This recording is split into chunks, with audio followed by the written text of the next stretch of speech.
ಬಿಜೆಪಿಯ ಕಚೇರಿಯಲ್ಲಿ ಸಂಭ್ರಮ ಮನೆ ಮಾಡಿರುವಂತದ್ದು. ದೆಹಲಿ ಬಿಜೆಪಿಯ ಕಚೇರಿಯಲ್ಲಿ ಸಂಭ್ರಮವೋ ಸಂಭ್ರಮ. ಎಲ್ಲ ಎಕ್ಸಿಟ್ ಪೋಲ್ಗಳು ಕೂಡ ಬಿಜೆಪಿಗೆ ಅಧಿಕಾರ ಅಂತ ಹೇಳಿತ್ತು. ಈಗಲೂ ಕೂಡ ಅಧ್ಯಕ್ಷರು ಮಾತನಾಡ್ತಾ ಇದ್ರು, ದೆಹಲಿಯ ಬಿಜೆಪಿ ಅಧ್ಯಕ್ಷರು, ನಾವು 50 ಗೆಲ್ತೀವಿ ಅಂತ ಹೇಳಿ. ಈಗ ಬಿಜೆಪಿಯ ಕಚೇರಿಯಲ್ಲಿ ಸಂಭ್ರಮ ಮನೆ ಮಾಡಿದೆ. ಒಂದು ಕಡೆ ಸ್ಪಷ್ಟ ಬಹುಮತ ಸಿಗ್ತಾ ಇದೆ. ಬಿಜೆಪಿಯ ಕಚೇರಿಯ ಮುಂದೆ ಪಟಾಕಿಯನ್ನ ಸಿಡಿಸಿ ಕೇಕೆಯನ್ನ ಹಾಕ್ತಾ ಇದ್ದಾರೆ ಬಿಜೆಪಿಯ ಕಾರ್ಯಕರ್ತರು. ನೂರಾರು ಸಂಖ್ಯೆಯಲ್ಲಿ ಜಮಾಯಿಸ್ತಾ ಇದ್ದಾರೆ ಕಾರ್ಯಕರ್ತರು ಬಿಜೆಪಿ ಕಚೇರಿಯ ಮುಂಭಾಗ. ನೂರಾರು ಕಾರ್ಯಕರ್ತರು ಜಮಾವಣೆ ಆಗ್ತಾ ಇದ್ದಾರೆ. ಮತ್ತೊಂದು ಕಡೆ ನೀವು ಈಗಾಗಲೇ ಹೇಳ್ತಾ ಇದ್ದೀವಿ, ಒಂದು ಕತೆ ನೆನಪು ಬರುತ್ತೆ ಇಲ್ಲಿ. ಹನುಮಂತ ಈ ಭರತ ಎಲ್ಲವನ್ನು ಕೂಡ ಗೆದ್ಕೊಂಡ್ ಬಂದ, ಬಟ್ ಇಲ್ಲಿ ಸ್ವಂತ ಊರಿಗೆ ಬಂದಾಗ ಬಾಹುಬಲಿನ ಗೆಲ್ಲಿಕ್ಕಾಗಿಲ್ಲ ಅಂತ ಹೇಳ್ಬಿಟ್ಟು 3 ರೀತಿಯ ಯುದ್ಧ, ಒಂದು ಮಲ್ಲ ಯುದ್ಧ, ಜಲ ಯುದ್ಧ ಮತ್ತು ಕಣ್ಣಿನ ಯುದ್ಧ ಅಂತ ಹೇಳಿ. ಈ ಯುದ್ಧದಲ್ಲಿ ಗೆಲ್ಲಿಕ್ಕೆ ಸಾಧ್ಯನೇ ಆಗಲಿಲ್ಲ ಭರತ ಅಂತ ಬಾಹುಬಲಿ ವಿರುದ್ಧ. ಅದೇ ರೀತಿಯಾಗಿ ಅರವಿಂದ್ ಕೇಜ್ರಿವಾಲ್ ವಿರುದ್ಧ ದೆಹಲಿಯಲ್ಲಿ ಮೋದಿ ಗೆಲ್ತಾರೆ ಅನ್ನೋದು $1 ಮಿಲಿಯನ್ ಪ್ರಶ್ನೆ ಆಗಿತ್ತು. ಈಗ ಉತ್ತರ ಸಿಗ್ತಾ ಇದೆ ಅಂತ. ಖಂಡಿತ. ಇಲ್ಲಿ ನಾನು ಆಗ್ಲೇ ಹೇಳ್ತಾ ಇದ್ದೆ, ಸಂಘಟನಾತ್ಮಕ ಹೋರಾಟ. ಕೇವಲ ಇಲ್ಲಿ ಬ್ರ್ಯಾಂಡ್ ಅನ್ನ, ಮೋದಿಯವರ ಒಬ್ಬರ ಬ್ರ್ಯಾಂಡ್ ಅನ್ನೇ ನಂಬ್ಕೊಂಡು ಕೂತ್ಕೊಳ್ಳಿಲ್ಲ. ಯಾಕಂತ ಹೇಳಿದ್ರೆ ಮೊದಲೇ ಹಿಂದಿನ ಎಲ್ಲಾ ಚುನಾವಣೆಗಳನ್ನ ನೋಡೋದಾದ್ರೆ ಬಿಜೆಪಿ ಮೋದಿಯವರನ್ನ ನೆಚ್ಕೊಂಡೇ ಚುನಾವಣೆ ಮಾಡ್ತಾ ಇತ್ತು. ಆದ್ರೆ ಈ ಬಾರಿಯ ದೆಹಲಿ ಚುನಾವಣೆಯಲ್ಲಿ ಕೇವಲ ಮೋದಿಯವರ ಬ್ರ್ಯಾಂಡ್ ಮಾತ್ರ ನಂಬಲಿಲ್ಲ. ಸಂಘಟನಾತ್ಮಕವಾದಂತಹ ಒಂದಷ್ಟು ಪ್ರಯತ್ನಗಳನ್ನ ಮಾಡ್ತು. ಅದರ ಭಾಗವೇ ಇವತ್ತಿನ ರಿಸಲ್ಟ್ ಅನ್ಬೋದು. ಆಗ್ಲೇ ನಾನು ಹೇಳ್ತಾ ಇದ್ದೆ, ಪ್ರತಿಯೊಂದು ಕ್ಷೇತ್ರಕ್ಕೂ ಕೇಂದ್ರದ ಸಚಿವರನ್ನ ನಿಯೋಜನೆ ಮಾಡಿತ್ತು. ಹೇಗೆ ಒಂದು ಕ್ಷೇತ್ರವನ್ನ ಗೆಲ್ಲಬೇಕು ಅನ್ನೋಂತಹ ಪ್ಲಾನ್ ಅನ್ನ ಮಾಡಿತ್ತು. ಮತ್ತೆ ಸಮರ್ಥವಾದಂತಹ ಅಭ್ಯರ್ಥಿಗಳ ಆಯ್ಕೆ ಜೊತೆಗೆ ಆ ಒಂದು ಆಡಳಿತಾತ್ಮಕ ವಿರೋಧಿ ಅಲೆ. ಇದೆಲ್ಲದಕ್ಕಿಂತ ಇಂಟ್ರೆಸ್ಟಿಂಗ್ ವಿಚಾರ ಏನಂತಂದು ಹೇಳಿದ್ರೆ, ಕಳೆದ ಅನೇಕ ತಿಂಗಳುಗಳಿಂದನೂ ಕೂಡ ಸ್ಥಳೀಯ ಮಟ್ಟದಲ್ಲಿ ಸಂಘ ಪರಿವಾರದ ಕಾರ್ಯಕರ್ತರೇನಿದ್ದಾರೆ ಲಿಟ್ರಲಿ ಒಂದು ರೀತಿಯ ಮನೆಯಿಂದ ಮನೆಗೆ ಹೋಗಿ ಪ್ರಚಾರ ಮಾಡುವಂತ ಕೆಲಸ ಆಗಿರ್ಬೋದು, ಆನ್ ಗ್ರೌಂಡ್ ಕೆಲಸವನ್ನ ಸಂಘ ಪರಿವಾರದವರು ಮಾಡಿದ್ರು, RSS ನವರು ಮಾಡಿದ್ರು ಅಂತಂದು ಹೇಳಿದ್ರೆ ತಪ್ಪಾಗ್ಲಿಕ್ಕಿಲ್ಲ. ಯಾಕಂತಂದು ಹೇಳಿದ್ರೆ ಆ ಒಂದು ನಿಟ್ಟಿನಲ್ಲಿ ಯಾವುದೇ ಚುನಾವಣೆಯನ್ನು ಗೆಲ್ಲುವಂತದ್ದಾದ್ರೆ ನೋಡಿ, ಈ ಮಟ್ಟಿಗಿನ ಬಹುದೊಡ್ಡ ನಿರೀಕ್ಷೆ, ಏಕಾಏಕಿಯಾಗಿ ಇಷ್ಟು ದೊಡ್ಡ ಮಟ್ಟದ ಸ್ಥಾನಗಳನ್ನ ಪಡಿಬೇಕು ಅಂತಂದು ಹೇಳಿದ್ರೆ ಅದು ಅಷ್ಟು ಸುಲಭವಾದ ಮಾತಲ್ಲ. 39 ಕ್ಷೇತ್ರಗಳಲ್ಲಿ ಬಿಜೆಪಿಗೆ 25 ಕ್ಷೇತ್ರಗಳಲ್ಲಿ ಆಮ್ ಆದ್ಮಿಗೆ ಲೀಡ್ ಇದೆ.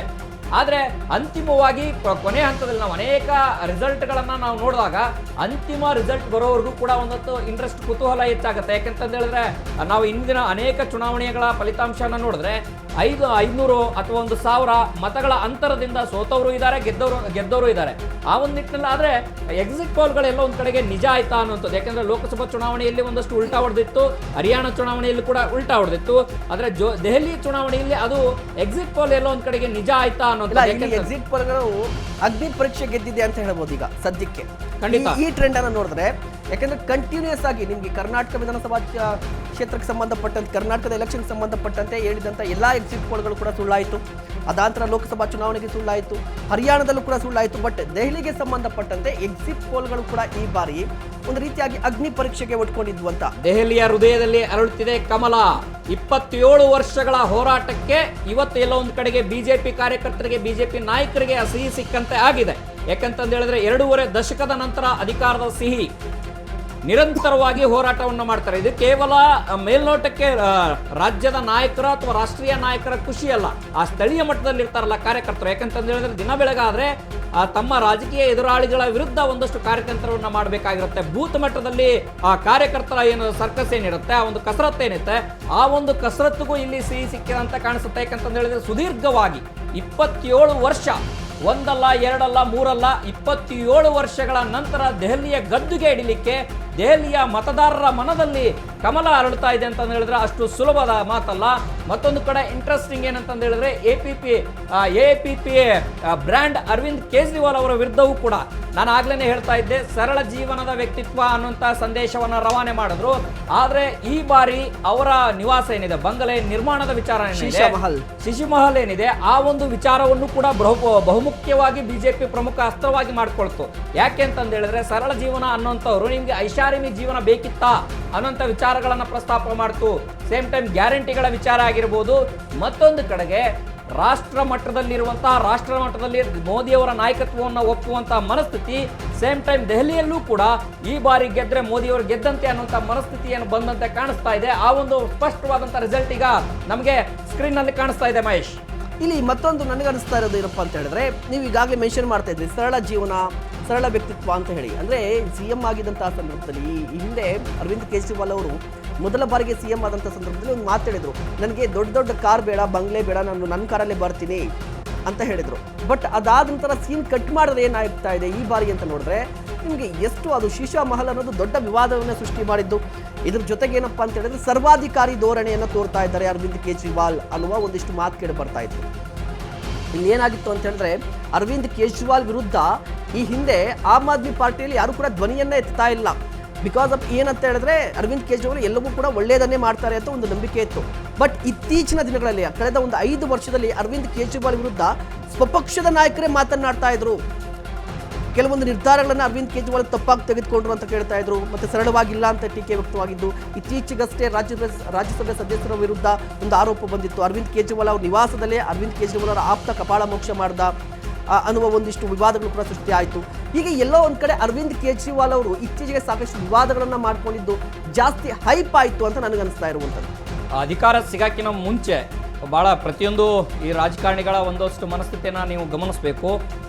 ಪಕ್ಷ ಮತ್ತು ಸಂಘಟನೆ ಅಂತ ವಿಚಾರ ಅಂತ ಬಂದ ಸಂದರ್ಭದಲ್ಲಿ ಭಾಳ ಪ್ರಾಮಾಣಿಕತೆ ಮತ್ತು ಶಿಸ್ತು ಸರಳತೆಯನ್ನು ಒಂದು ಮೈಗೂಡಿಸ್ಕೊಂಡಿರ್ತಾರೆ. ಯಾವಾಗ ಅಧಿಕಾರ ಸಿಗುತ್ತೆ, ಅಧಿಕಾರ ಸಿಕ್ಕು ನನ್ನನ್ನು ಯಾರು ಮನಸ್ಥಿತಿಗೆ ಆಗೋದೇ ಇಲ್ಲ, ಏನೇ ಮಾಡಿದ್ರು ಜನರು ನನ್ನನ್ನು ಒಪ್ತಾರೆ ಅನ್ನೋಂಥ ಮನಸ್ಥಿತಿಗೆ ಬರ್ತಾರೆ. ಆ ಒಂದು ಸಂದರ್ಭದಲ್ಲಿ ಸಹಜವಾಗಿರುವಂಥ ಒಂದಷ್ಟು ಸ್ವಾರ್ಥಗಳು ಶುರುವಾಗುತ್ತೆ. ಆ ಸ್ವಾರ್ಥಗಳು ಶುರುವಾದಂಥ ಸಂದರ್ಭದಲ್ಲಿ ಸಹಜವಾಗಿ ಅವರ ಸುತ್ತಮುತ್ತಲಿನ ಇರೋರು ಕೂಡ ಅದರ ಇಂಪ್ಯಾಕ್ಟ್ ಅವ್ರಿಗೂ ಕೂಡ ಇಂಪ್ಯಾಕ್ಟ್ ಆಗುತ್ತೆ. ಆದರೆ ಜನ ಅದನ್ನು ಒಪ್ಪಲ್ಲ.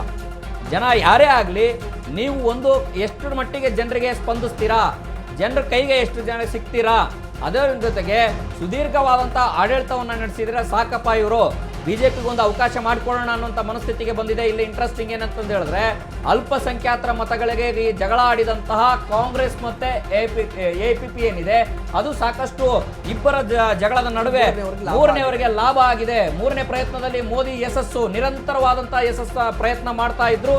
ಆ ಪ್ರಯತ್ನದ ಫಲವೇ ರಾಷ್ಟ್ರ ರಾಜಧಾನಿ ಗೆಲ್ಲೋ ಆಟದಲ್ಲಿ ಸಕ್ಸಸ್ ಆದ್ರು.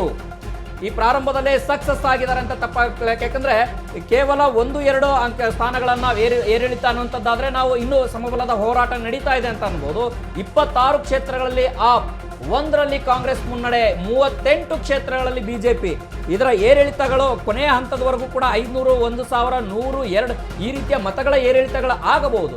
ಆದರೆ ಇಷ್ಟು ದೊಡ್ಡ ಮಟ್ಟದ ಸ್ಥಾನಗಳ ಬದಲಾವಣೆಗೂ ಕೂಡ ಆಗುವಂಥ ಸಾಧ್ಯತೆಗಳು ಕಡಿಮೆ. ಯಾಕಂದ್ರೆ 39ಕ್ಕೆ ಏರಿದೆ BJP ಮುನ್ನಡೆ ಕ್ಷೇತ್ರಗಳನ್ನು. ಇಲ್ಲಿ ಮತ್ತೊಂದು ನನಗನಿಸ್ತಿರೋವಂಥದ್ದು ಆಲ್ಮೋಸ್ಟ್ ಈಗ 40 ಕ್ಷೇತ್ರದಲ್ಲಿ BJP ಮುನ್ನಡೆಯನ್ನು ಸಾಧಿಸ್ತಾ ಇದೆ ಅಂತ ಹೇಳ್ತಾ ಇರುವಂಥದ್ದು. ಅಂದರೆ ಆಲ್ಮೋಸ್ಟ್ 40 ಅಂತ ಹೇಳಿದ್ರೆ ಎಲ್ಲ ಒಂದು ಕಡೆ ಕಾಂಗ್ರೆಸ್ನ ಈ ಬಾರಿಯ ಪ್ರಚಾರ ಕೂಡ ಆಮ್ ಆದ್ಮಿ ಪಾರ್ಟಿಗೆ ಎಫೆಕ್ಟ್ ಆಗಿದೆ ಅಂತ ಡೈರೆಕ್ಟ್ ಆಗಿ ಕ್ಲಿಯರ್ ಆಗಿ ಗೊತ್ತಾಗ್ತಾ ಇರುವಂಥದ್ದು. ಯಾಕೆ ಅಂತ ಹೇಳಿದ್ರೆ ಈ ಹಿಂದಿನ ಎಲೆಕ್ಷನ್ ಪ್ಯಾಟರ್ನ್ ಅನ್ನು ಗಮನಿಸಿದಂತಹ ಸಂದರ್ಭದಲ್ಲಿ ಈ ಹಿಂದೆ ಅಂದರೆ ಫಾರ್ ಎಕ್ಸಾಂಪಲ್ ಕೊಡೋದಾದ್ರೆ 2015-20 ಕಾಂಗ್ರೆಸ್ ಕೈ ಚೆಲ್ಲಿತ್ತು, ಗೆಲ್ಲಕ್ಕಾಗಲ್ಲ ಅಂತ ಹೇಳ್ಬಿಟ್ಟು ಯಾರು ಕೂಡ ಅಷ್ಟೊಂದು ಇಂಟ್ರೆಸ್ಟ್ ತೋರಿಸ್ತಾ ಇರಲಿಲ್ಲ. ಬಟ್ ಈ ಬಾರಿ ಕಾಂಗ್ರೆಸ್ ಒಂದು ಕೆಲಸ ಮಾಡ್ತೇನಪ್ಪ ಅಂತ ಹೇಳಿದ್ರೆ ಎಲೆಕ್ಷನ್ ಘೋಷಣೆಗೂ ಮೊದಲೇ ಅಭ್ಯರ್ಥಿಗಳನ್ನ ಆಯ್ಕೆ ಮಾಡಿಬಿಡ್ತು, ಘೋಷಣೆ ಮಾಡ್ತು ಏನಾದರೂ ಮಾಡಿ ಅಂತ ಹೇಳಿ. ಅಂದರೆ ಮೊದಲೇ ಆಕ್ಟಿವ್ ಆಗಿದ್ದು, ಜೊತೆಗೆ ಒಂದಿಷ್ಟು ಪ್ರಯತ್ನವನ್ನು ಪಟ್ಟಿದೆ ಕಾಂಗ್ರೆಸ್ ಈ ಬಾರಿ. ಆ ಪ್ರಯತ್ನವನ್ನು ಏನು ಪಟ್ಟಿದೆ ಅಂತ ಹೇಳಿದ್ರೆ ಅಟ್ಲೀಸ್ಟ್ ಕಾಂಗ್ರೆಸ್ ಗೊತ್ತಿದೆ ಗೆಲ್ಲಕ್ಕಾಗಲ್ಲ, ಬಟ್ ವೋಟ್ ಶೇರನ್ನು ಜಾಸ್ತಿ ಮಾಡ್ಕೋಬಹುದು ಅಂತ ಗೊತ್ತಿತ್ತು.